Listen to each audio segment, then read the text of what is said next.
तो गाइस, जैसा कि पिछले पार्ट में हमने अभी तक देखा कि लूफी पीका को हरा देता है और फुजीतोरा उस वाइस एडमिरल को सभी रीइंफोर्समेंट्स के साथ रॉयल पैलेस के बाहर मिलने के लिए कहता है। इसके बाद हम कीरोस को देखते हैं जो कि रॉयल पैलेस की तरफ आगे बढ़ रहा होता है और यहाँ पर मौजूद आम लोग जो कि डोफ्लामिंगो की पपेट टेक्निक के अंदर आ चुके हैं, उन्हें देखकर अपने पास्ट को सोचने लगता है। मैं ड्रेस रोजा को हर हालत में वापस लेकर ही रहूंगा। अब इसके बाद हम उसाप और बाकी सभी को देखते हैं जहाँ पर बार्टोलोमियो इस बात से खुश हो रहा होता है कि इसके रॉबिन सेनपाई ने इसकी हेल्प की है और तभी वही लोग यहाँ पर आ जाते हैं जो कि इनकी बाउंटी के पीछे पड़े हुए थे और सभी लोग यहाँ से अपनी जान बचाकर भागने लगते हैं। पर तभी एक आदमी रेबेका का पैर पकड़कर खींचने लगता है, पर तभी रॉबिन अपने डेविल फ्रूट की ताकत का यूज करके रेबेका की जान बचा लेती है और ये सभी लोग ऊपर आ जाते हैं और रॉबिन अपने उस बनाए हुए नेट को यहाँ से रिमूव कर देती है जिसकी वजह से सभी सोल्जर्स नीचे गिर जाते हैं। अब इसके बाद हम वापस से लूफी, जोरो और पीका को देखते हैं जहाँ पर जोरो लूफी से कहता है, लोवे जिस सिर को अभी तुमने कुचला है वो असल में एक स्टोन था। और जोरो अपनी ऑब्जर्वेशन हाकी का यूज करता है और पीका की असली बॉडी को ढूंढ लेता है। देखने से लगता है इसे बहुत ही ज्यादा गुस्सा आ रहा है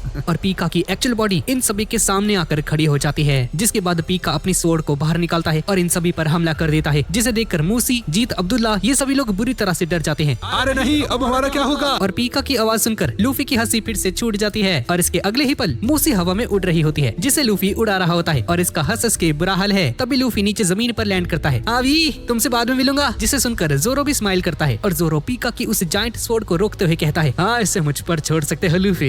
और जोरो के इस अंदाज को देखकर जीत और अब्दुल्ला जोरो से बहुत ही ज्यादा इम्प्रेस्ड हो जाते हैं। क्या बात है सोने मुंडिया, सिर्फ गॉड उसाप का फ्रेंड ही ऐसा कुछ कर सकता है। जोरो, मैं ये तुम पर छोड़ रहा हूँ, ठीक है ना, क्योंकि मैं डोफ्लामिंगो की बैंड बजाने वाला हूँ। मैं समझ गया कैप्टन, आप जा सकते हैं। मुझे स्ट्रॉ हैट से काम है, तो बेहतर होगा कि तुम मेरे रास्ते से हट जाओ। हमारे कैप्टन को तेरे जैसे एक पत्थर के टुकड़े से कोई काम नहीं है और अभी यहाँ पर सिर्फ मैं ही हूँ जिसे तुमसे निपटना है, समझे बेसुरे? हाँ। जिसे सुनकर पीका को मिर्ची लग जाती है और पीका के शरीर को देखकर डागमा कहता है कि ये मॉन्स्टर तो अब नहीं हिल रहा, क्या इसका मतलब ये है कि ये मर चुका है? नहीं, मुझे ऐसा नहीं लगता है, पर जो भी हो, पर अगर ये हम पर हमला नहीं कर रहा है तो ये हमारे लिए एक अच्छा मौका है। और सभी लोग पैलेस की तरफ आगे बढ़ने लगते हैं और इन सभी को वापस से पैलेस की तरफ आगे बढ़ता हुआ देखकर यहाँ मौजूद सभी सोल्जर्स इन पर फायरिंग करना शुरू कर देते हैं। पर इन सोल्जर्स को हाजुरुद्दीन अपने पैरों के नीचे कुचल देता है और एक सोल्जर एक ट्रांसपोंडर स्नेल के जरिए डेलिंगर को ये सारी इन्फॉर्मेशन दे देता है। सर हमें माफ कीजिएगा, हम कोलोसियम के उन फाइटर्स को नहीं रोक पाए। मुझे यकीन नहीं होता ये लोग अब भी हमारे यंग मास्टर से उलझना चाहते हैं। हाँ, तुमने सही कहा, नेवी के लोगों के साथ फुजीतोरा भी पैलेस की तरफ आगे बढ़ रहा है। इसके बाद हम फुजीतोरा को देखते हैं जहाँ पर वाइस एडमिरल फुजीतोरा से कहता है कि हमारे आधे से ज्यादा सोल्जर्स पहले से ही रॉयल पैलेस के बाहर खड़े हुए हैं सर। और यहाँ पर बेबी 5 ये सब कुछ देख रही होती है। मुझे लगा ही था वो स्ट्रॉ हैट ही है जिसने की पीका समा को रोक दिया है। और इन सभी को बताती है कि अभी यहाँ पर 4 अलग अलग तरह के ग्रुप्स हैं जो कि पैलेस की तरफ आगे बढ़ रहे हैं। पहला ग्रुप यानी कि वो सभी लोग जो कि न्यू वर्ल्ड के टफ फाइटर्स हैं जो कि कोलोसियम में लड़े थे। दूसरा यानी कि वो जो कि किंग रिको आर्मी का फॉर्मर कमांडर हुआ करता था और कोलोसियम की हिस्ट्री का सबसे स्ट्रॉन्गेस्ट मैन भी है यानी कि कीरोस। और थर्ड स्ट्रॉ हैट पायरेट्स का ही एक मेंबर है यानी कि पायरेट हंटर जोरो। और चौथा और लास्ट स्ट्रॉ हैट लूफी और हमारा गद्दार लॉ। इसके बाद हम लूफी को देखते हैं जो कि मूसी पर सवार होकर तेजी से पैलेस की तरफ आगे बढ़ रहा होता है। अरे हो तुम दोनों, आखिर तुम लोग कितनी देर तक इसकी सवारी करने वाले हो? हाँ, नीचे उतरो अभी, सालो मुफ्त कमा ले ये। अरे स्ट्रॉ हैट, हम जानते हैं तुम मजाक कर रहे हो, है ना? और यहाँ पर फ्रैंकी स्माइल फैक्ट्री के बाहर पहुंच चुका है और इसे देखकर खुशी के मारे नाचने लगता है। ओए क्या बात है, बल्ले बल्ले, शावा शावा, बल्ले बल्ले। और इसके पीछे सैनियर पिंक भी यहाँ पर पहुंच जाता है और जैसे ही फ्रैंकी उस फैक्ट्री के ऊपर हमला करने वाला होता है, रेडिकल बी, पर तभी सैनियर इसे पीछे से पकड़ लेता है और फ्रैंकी को जमीन पर पटक देता है और फ्रैंकी का ये हमला दूसरे डायरेक्शन में जाकर लग जाता है जिसकी वजह से यहाँ पर एक बहुत बड़ा ब्लास्ट हो जाता है। अरे यार, क्या मैंने हुन भी किसी नाल फाइट करना होगा? और यहाँ पर ड्रेस रोजा के आम सिटीजन्स कीरोस से कहते हैं, प्लीज कीरोस खुद को हमारे हवाले कर दीजिए। यकीन मानिए हम ये सब कुछ पैसे के लिए नहीं कर रहे हैं, हम तो बस चाहते हैं कि ये बुरा सपना जल्द से जल्द खत्म हो जाए और हमारे पास इसके अलावा और कोई चारा नहीं है सर। जिसे सुनकर कीरोस इनके सामने आकर खड़ा हो जाता है। मैं तुम लोगों के डिसीजन के लिए तुम्हें दोष नहीं देना चाहता हूँ। और ऐसा कहने के बाद इन सभी के ऊपर से जंप लगाकर यहाँ से जाने लगता है। माफ करना, पर वहाँ पर कुछ ऐसा है जिसे मुझे हर हालत में पूरा करना होगा। और यहाँ पर लूफी, मिंको मेरा इंतजार करना, मैं ये काम किसी को भी करने नहीं दूंगा क्योंकि वो मैं ही हूँ जो कि तुम्हारी बैंड बजाने वाला है। लूफी वापस से जीत और अब्दुल्ला को देखते हैं जो कि अब भी जोरो को देख रहे होते हैं। और स्ट्रॉ हैट पाजी, क्या तुम्हारा दोस्त ठीक रहेगा क्या? हाँ, क्योंकि वो अकेले ही उस मॉन्स्टर के साथ लड़ रहा है। अच्छा, तो तुम जोरो की बात कर रहे हो? हाँ, अरे चिंता मत करो, उसे कुछ नहीं होने वाला, वो नहीं हारने वाला क्योंकि उसने कसम खाई है कि वो किसी भी कीमत पर दोबारा कभी नहीं हारने वाला है। और लूफी की इस बात को लॉ भी सुन रहा होता है। स्ट्रॉ हैट, मैं जानता हूँ कि हमारे पास डोफ्लामिंगो को मारने के अलावा और कोई चारा नहीं है और मैंने जिस प्लान को तुम लोगों को सजेस्ट किया था जिसके अकॉर्डिंग हम डोफ्लामिंगो को इनडायरेक्टली मारने वाले थे, सच कहूँ तो मैं इस काम को खुद ही करना चाहता हूँ। जिसे सुनकर लूफी लूफी सीरियस हो जाता है और लॉ लूफी को बताने लगता है कि 13 साल पहले एक इंसान हुआ करता था जो कि मेरे लिए बहुत ही ज्यादा मायने रखता था, जिसे डोफ्लामिंगो ने जान से मार दिया था। इस बात को सुनकर लूफी चौंक जाता है और जिसका नाम कोराजोन था, जो कि डोंक्यूटी फैमिली का फॉर्मर टॉप एग्जीक्यूटिव हुआ करता था। क्या ये डोंक्यूटी फैमिली का कोई मेंबर था? हाँ, और उसने मेरी जान भी बचाई थी और वो डोफ्लामिंगो का छोटा भाई था। ये सुनकर लूफी चौंक जाता है। इसके बाद हम रॉयल पैलेस के किंग्स प्लेट्यू पर देखते हैं, जहाँ पर बार्टोलोमियो लूफी को ढूंढ रहा होता है, पर लूफी का कोई भी अता पता नहीं है। अरे ओ अजीब से सर वाले, क्या तुम जानते हो लूफी का पैर कभी भी 5 मिनट से ज्यादा एक जगह पर नहीं टिक सकता है।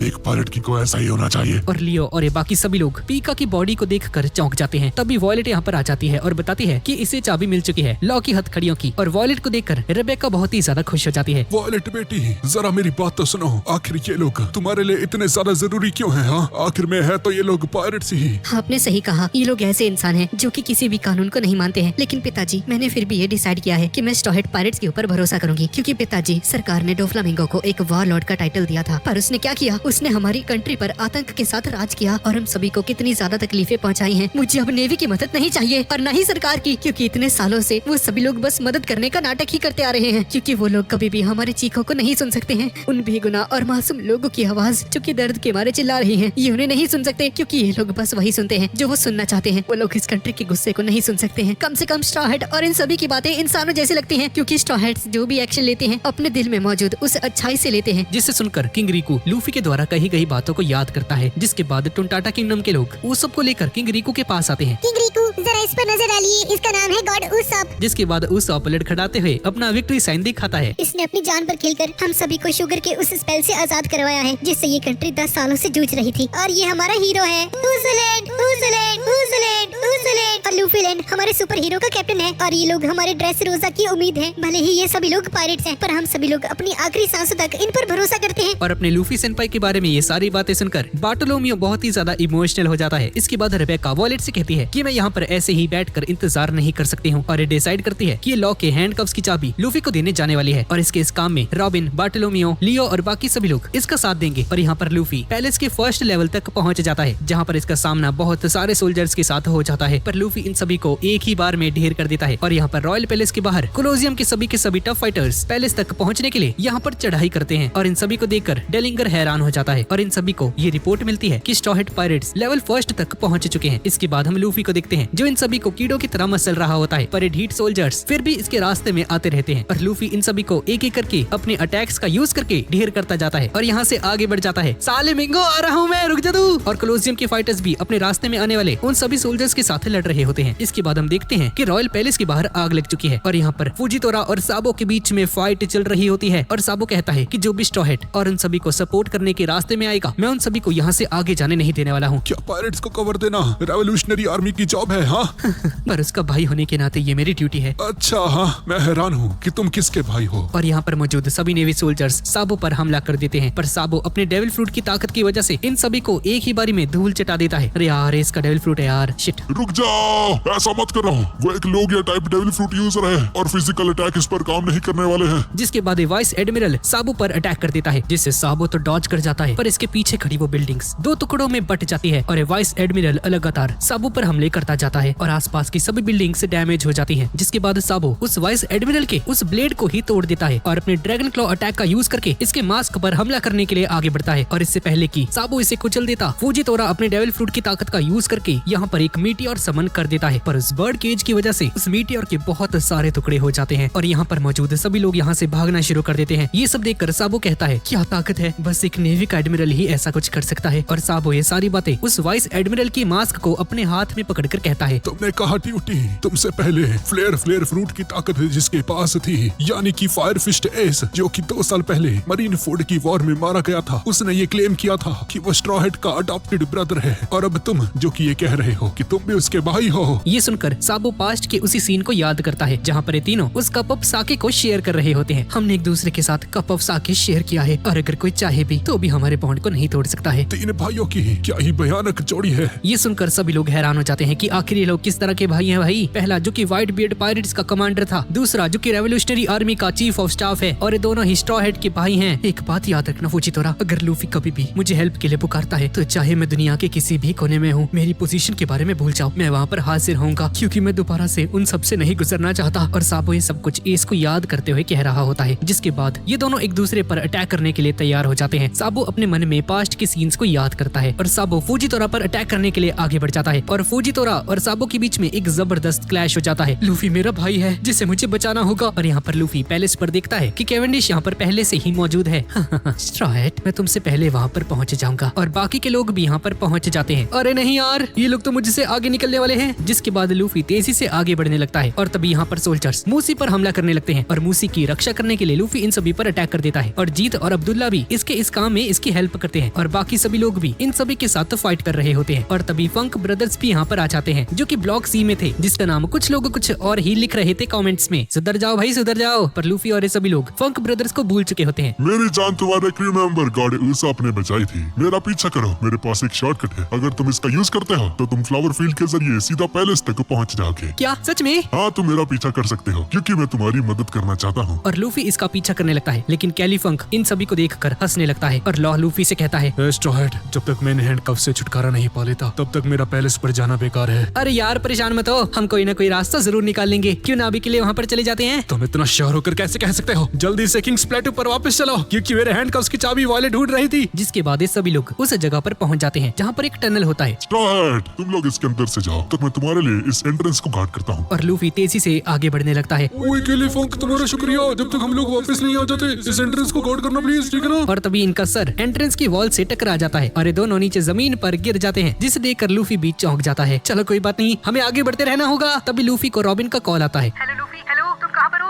रॉबिन, मैं अभी लेवल 1 पर हूँ और मैं पैलेस की तरफ आगे बढ़ने के लिए फ्लावर फील्ड में जा रहा हूँ। लूफी, हमें लॉ की हैंडकफ्स की चाबी मिल चुकी है। हम तुमसे फ्लावर फील्ड पर मिलेंगे। और बाहर हमें पता चलता है कि ये सब कुछ कैली फंक का ही एक प्लान होता है। इसने जानबूझकर लूफी को इस एंट्रेंस में भेजा है और किंग्स प्लेटू के ऊपर रॉबिन, रेबेका और बार्टोलोमियो टुनटाटा एयरलाइंस के साथ यहाँ से फ्लावर फील्ड की तरफ आगे बढ़ जाते हैं। जिसके बाद लियो बताता है कि लोग एक रूफटॉप से दूसरे रूफटॉप तक जंप करके सीधा सनफ्लावर फील्ड पर चले जाएंगे। और फ्रैंकी और सैनियर पिंक के बीच में अब भी फाइट चल रही होती है और वीका के साथ कुछ और लोग भी यहाँ पर मौजूद होते हैं और अपने जोरो और पीका के बीच में जबरदस्त फाइट चल रही होती है। दोनों एक दूसरे को बराबर के टक्कर दे रहे होते हैं और जोरो को पता चल जाता है कि पीका के डेविल फ्रूट की ताकत कैसे काम करती है। और एंट्रेंस के बाहर कैली फंक जैसे ही टनल की तरफ आगे बढ़ने लगता है तभी कोई पीछे से आकर इस पर अटैक कर देता है और टनल के अंदर लूफी। स्ट्रॉ हैट, या तुम्हें नहीं लगता कि हम लोग नीचे की तरफ जा रहे हैं? जल्दी से सर रुको। जिसके बाद मूसी रुक जाता है और ये लोग आधे पानी में होते हैं और इनके सामने डेड एंड होता है, जिसे देखकर मूसी पैनिक कर जाता है और तभी लूफी को यह एहसास होता है कि कोई इनके पीछे आ रहा है। ये कहीं याद कर रही है। इस आवाज को सुनकर लूफी और लॉ चौंक जाते हैं और देखते हैं कि डोफ्लामिंगो यहाँ पर आ चुका है। और डोफ्लामिंगो को देखकर लूफी को बहुत ही ज्यादा गुस्सा आ जाता है। लूफी और लॉ डोफ्लामिंगो को देखकर हैरान रह जाते हैं। तो आखिरकार तुम दोनों पिसड्डी साथ मिलकर काम कर रहे हो। साले डोफ्लामिंगो, तुम यहाँ पर क्या कर रहे हो? और लूफी डोफ्लामिंगो पर हमला करने के लिए आगे बढ़ता है, पर डोफ्लामिंगो लूफी के पंच को दूसरी डायरेक्शन में भेज देता है और मूसी पर अपने बुलेट स्ट्रिंग से हमला कर देता है और मूसी लड़खड़ाकर नीचे पानी में गिर जाता है और लूफी की ताकत पानी के अंदर कम होने लगती है। यहाँ पर कुछ ऐसे बेवकूफ भी खुले घूम रहे हैं जो कि मुझे मारना चाहते हैं और मैं हैरान हूँ तुमने ऐसे सिचुएशन में भी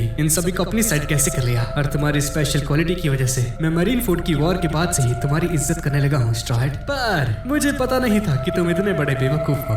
और लो तुम, आखिर तुमने ऐसे क्यों चूज किया? हाँ, तुम तो ऐसे नहीं हुआ करते थे। यहाँ तक कि जब तुम एक बच्चे थे तब भी तुम्हें बहुत ज्यादा अकल थी। आखिर तुम्हें इतना डरपोक किसने बना दिया? हाँ, अपनी बकवास बंद करो। मैं तुम्हारे जैसे कभी नहीं बनना चाहता और मुझे बच्चा आ गया है। अच्छा, तो तुम कहना चाहते हो कि मेरे भाई कोराज़ो ने तुम्हारी जान बचाई? हाँ। और डोफ्लामिंगो इन दोनों को मारने के लिए अपनी फिंगर को इनकी तरफ पॉइंट कर देता है, पर तभी पीछे से जीत और अब्दुल्ला यहाँ पर आ जाते हैं। खबरदार, अगर तुमने स्ट्रॉ हैट को हाथ भी लगाया तो। और अब्दुल्ला अपने हथियार को डोफ्लामिंगो के शरीर के आर पार कर देता है, पर एज एक्सपेक्टेड ये डोफ्लामिंगो की स्ट्रिंग से बना हुआ एक पपेट होता है, क्योंकि असली वाला डोफ्लामिंगो इतना बहादुर थोड़ी है भाई इनके सामने आ जाएगा। और डोफ्लामिंगो की ये पपेट वाली बॉडी यहाँ से गायब होने लगती है और जीत और अब्दुल्ला लूफी को पानी से बाहर निकालते हैं। और यहाँ पर कीरोस ड्रेस रोजा का नजारा देखकर बहुत ही ज्यादा दुखी हो जाता है और तभी कोई ऊंचाई से एक स्नाइपर का यूज करके कीरोस पर हमला कर देता है, पर वो गोली कीरोस को नहीं लगती है। पर उस गन फायर की आवाज को सुनकर कीरोस ऊपर देखने लगता है, जहाँ पर एक ओल्ड मैन ने कीरोस की जान बचा ली होती है, जिसे देखकर ये बंदा इस ओल्ड मैन पर हमला करने के लिए आगे बढ़ता है, पर तभी कीरोस आकर इसकी जान बचा लेता है। और यहाँ पर लूफी जीत और अब्दुल्ला को शुक्रिया कहता है। तुमने मेरी जान बचा ली, शुक्रिया यार। स्ट्रॉ हैट सान, इसकी कोई जरूरत नहीं है। हाँ। जिसके बाद ये दोनों बताने लगते हैं कि एक्चुअल में पहले हुआ क्या था। जब कैली फंक लूफी पर अटैक करने के लिए एंट्रेंस से अंदर आ रहा था, तभी तभी डोफ्लामिंगो की वो स्ट्रिंग वाली बॉडी यहाँ पर आ जाती है और आकर कैली फंक पर हमला कर देता है। आखिर बाहर चल क्या रहा है और कैबेज और बाकी सभी लोग कहाँ पर पहुँचे? सर अभी तक तो वो लेवल 2 तक पहुंच चुके होंगे। ठीक है, अगर ये सच है तो मुझे यहाँ पर एक शॉर्टकट बनाना ही होगा। जिसे सुनकर लॉ और ये दोनों चौंक जाते हैं।